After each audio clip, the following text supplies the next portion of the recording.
नमस्कार बच्चों। आज हम पढ़ेंगे अध्याय 3 राज्य की सरकार भाग 2 कक्षा 7वीं सामाजिक विज्ञान भाग 1 इतिहास एवं नागरिक शास्त्र।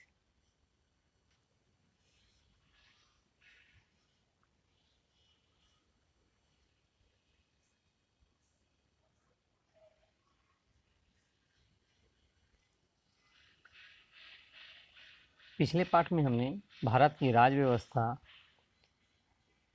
के बारे में पढ़ा। भारत एक लोकतांत्रिक देश है जहाँ पर संघीय शासन व्यवस्था लागू है। हमने देखा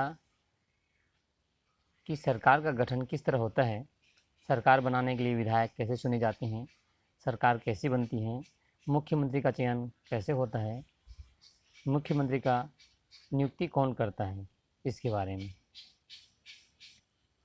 हमने जाना कि भारत की शासन व्यवस्था के अंग, भारत के शासन व्यवस्था में 3 अंग हैं। पहला है कार्यपालिका, दूसरा विधायिका और तीसरा न्यायपालिका। इसमें बड़ा कौन, नागरिक, न्यायपालिका या विधायिका? हमने जाना कि संसद के 2 सदन होते हैं जिसके मुखिया राष्ट्रपति होता है, राज्यसभा और दूसरा लोकसभा। अब आगे हम जानेंगे सरकार के मुख्य काम कौन कौन से हैं। सरकार के मुख्य काम प्रायः इसके 3 अंग होते हैं, व्यवस्थापिका, कार्यपालिका तथा न्यायपालिका। सरकार के माध्यम से राज्य में राज शासन नीति लागू होती है। सरकार का कार्य नए कानून बनाना, पुराने कानूनों को लागू रखना तथा झगड़ों में मध्यस्थता करना होता है। कुछ समाजों में यह समूह आत्म मनोनीत या वंशानुगत होता है। भारतीय नागरिकता कानून। कानून की आवश्यकता क्यों? हमारे देश के लोगों के जीवन यापन के कई तरीके हैं।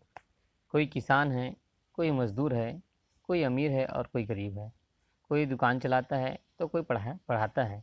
लोगों की आवश्यकताओं को पूरा करने एवं सार्वजनिक सुविधाओं को सही ढंग से प्रदान करने के लिए कानून बनाए जाते हैं। साथ ही विकास, शांति, सुरक्षा व्यवस्था बनाए रखने के लिए सरकार कानून बनाती है।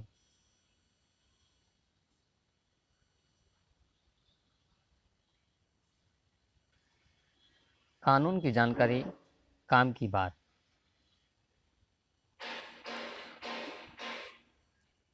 उदाहरण के लिए परिवहन कानून को लें।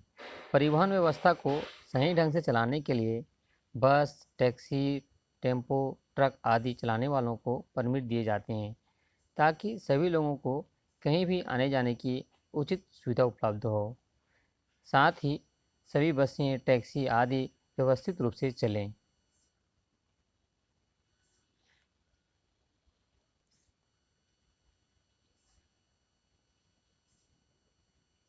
इसे परिवहन व्यवस्था की दृष्टि से परिवहन कानून कहा जाता है। इसी प्रकार जब हम किसी से ज़मीन खरीदते हैं या बेचते हैं तो उसे पटवारी के रिकॉर्ड में दर्ज कराना पड़ता है। पटवारी के पास ज़मीन का नक्शा और उस ज़मीन पर किसका हक है या रिकॉर्ड रहता है, ये दर्शाना पड़ता है। केंद्र या राज्य में सरकार बन जाने के बाद यह सरकारें 5 सालों तक चलती हैं। इन 5 सालों में जैसे विधानसभा की सरकार आई तो विधानसभा की बैठकें होती हैं। इन बैठकों में राज्य की कई समस्याओं पर चर्चा होती हैं, कई मसले तय किए जाते हैं, जैसे किस दर पर काम, कार, जीप, बस आदि से रोड टैक्स लेना है, किसानों को सिंचाई के लिए बिजली किस दर पर दी जानी है, जिनके पास रहने को घर नहीं है उन्हें उसके लिए ज़मीन दी जाती हैं, लगान माफ़ किया जाता है, या इस तरह की सभी विषय जिस पर विधानसभा में चर्चा होती हैं और उस पर कानून बनता है।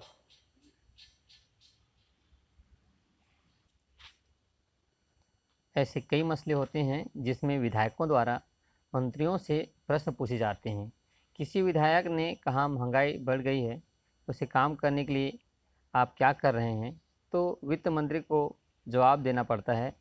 कभी शिक्षा से संबंधित बातों को शिक्षा मंत्री से पूछा जाता है, तो कभी शहरी विकास मंत्री से शहर के विकास से संबंधित प्रश्न पूछे जाते हैं।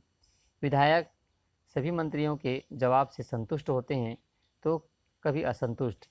कई बार मंत्रियों की खूब आलोचना भी होती है।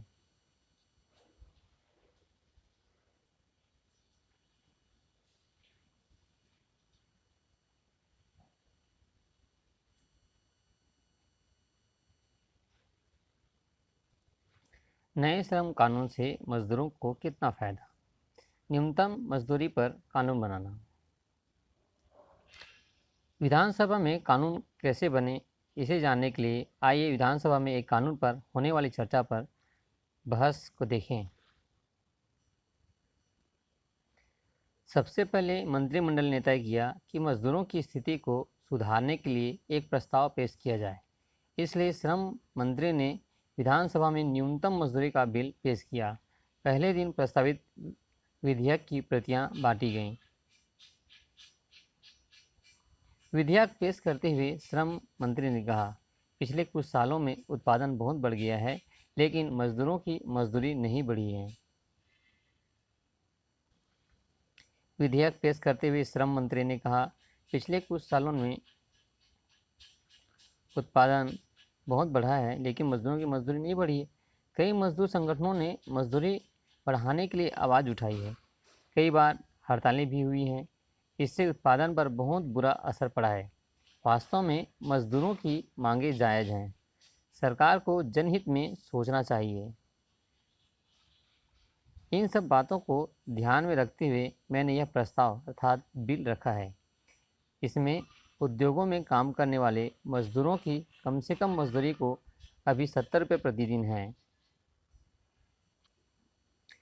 उसे बढ़ाकर 100 रुपये किया जाना चाहिए। खेतीहर मजदूरों की मजदूरी 50 रुपये प्रतिदिन से बढ़ाकर 70 रुपये किया जाना चाहिए। आप लोगों के पास विधेयक की प्रति है, कृपया आप इसे ध्यान से पढ़ें। इस प्रकार के मजदूरों के बारे में चर्चा होती है।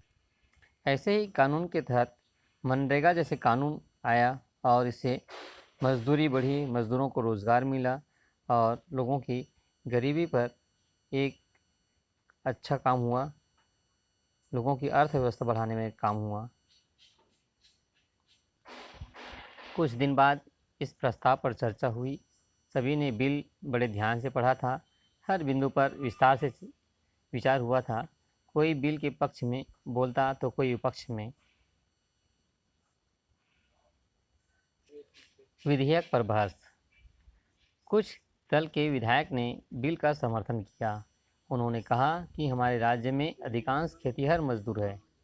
जब तक उनकी हालत नहीं सुधरेगी, हमारा राज्य आगे नहीं बढ़ सकेगा। फिर कुछ विधायकों ने भी समर्थन किया। भारत दल के विधायक इस बिल के विरुद्ध थे। भारत दल की एक महिला विधायक ने कहा, मैं इस प्रस्ताव का समर्थन नहीं करूंगी, क्योंकि समान कार्य के लिए समान मजदूरी स्त्री और पुरुषों को मिलनी चाहिए। इसका नियम तो बना है, किंतु इसका पालन नहीं किया जाता। महिलाओं को आज भी पुरुषों से कम मजदूरी दी जाती हैं।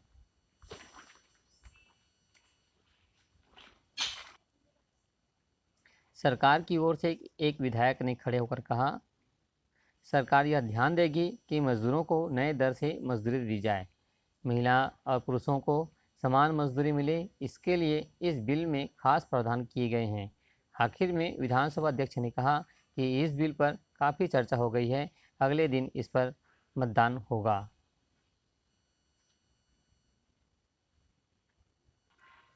जिस दल की सरकार थी, उस दल के 38 विधायक एवं अन्य दलों के 2 विधायकों ने बिल का समर्थन किया, लेकिन दूसरे विपक्षी दलों के बिल का विरोध किया। इस बिल के पक्ष में 40 और विपक्ष में 29 मत पड़े। विधानसभा में बिल पास हो गया। इसके बाद बिल को राज्यपाल के हस्ताक्षर के लिए भेज दिया गया। उनके हस्ताक्षर के बाद यह बिल कानून बन गया और सरकारी राजपत्र के द्वारा इसे पूरे राज्य में प्रसारित कर दिया गया। राजपत्र अर्थात गजट में छपकर यह कानून जिलाधीश जैसे सरकारी अधिकारियों के पास पहुंचा। अब यह देखना उनकी जिम्मेदारी होगी कि प्रत्येक मजदूर को बढ़ी हुई दर पर मजदूरी मिले जितनी विधानसभा में तय की गई है। कानून बनाने का तरीका। इस तरह हमने देखा कि विधानसभा में कुछ विषयों पर जैसे कानून व्यवस्था शिक्षा कानून बनाए जाते हैं। कानून बनाने से पहले इस विषय पर एक बिल जिसे विधेयक या कानून का प्रस्ताव कहा जाता है विधानसभा में पेश किया जाता है। उस पर खूब बहस व चर्चा होती है। कुछ मुद्दों पर विधेयक में फेरबदल भी किया जाता है। विधानसभा में उपस्थित विधायकों में से आधे से अधिक विधायक जब किसी विधेयक के पक्ष में हों तभी वह विधेयक पास हो सकता है। प्रदेश की जनता न्यूनतम मजदूरी का कानून बनने से खुश थे। वे यह जानते थे कि उनको अब बढ़ी हुई मजदूरी मिलेंगी।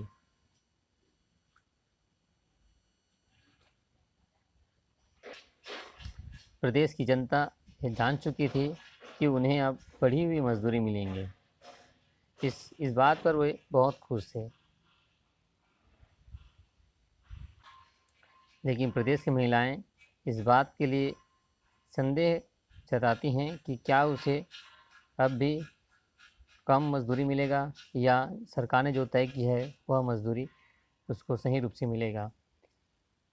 इस पर यदि उसे काम करने पर सही मजदूरी नहीं मिलती है तो वह उसे कलेक्टर या किसी मुख्य अधिकारी कार्यपालन अधिकारी तक उसकी शिकायत कर सकते हैं और कलेक्टर में जनपद पंचायत के माध्यम से इसकी जांच होती है और यदि उसे सही मजदूरी का भुगतान नहीं किया जाता है तो उस पर कार्यवाही होती है। इस प्रकार से महिला और पुरुष के दोनों की मजदूरी जो सरकार तय करती है वह उसे प्रदान किया जाता है।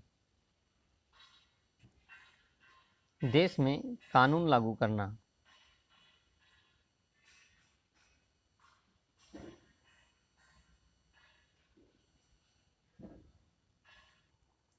कानून बनाने का काम विधायिका अर्थात विधानसभा द्वारा किया जाता है, जबकि कानून को लागू करने का काम मंत्रिमंडल द्वारा किया जाता है। मंत्रिमंडल के सहयोग के लिए अधिकारी व कर्मचारी होते हैं जिनकी नियुक्ति राज्य सरकार द्वारा की जाती है, जैसे कलेक्टर, तहसीलदार, पुलिस, पटवारी आदि। इन सबको राज्य सरकार वेतन देती है और उन्हें शासन के आदेशों का पालन करवाना होता है।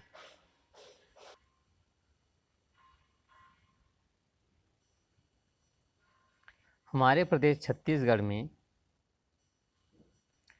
पूर्व में भाजपा की सरकार थी जिसके मुख्यमंत्री माननीय श्री डॉक्टर रमन सिंह जी थे। वर्तमान में हमारे प्रदेश छत्तीसगढ़ में कांग्रेस की सरकार है और हमारे मुख्यमंत्री का नाम माननीय श्री भूपेश बघेल जी हैं। जय हिंद।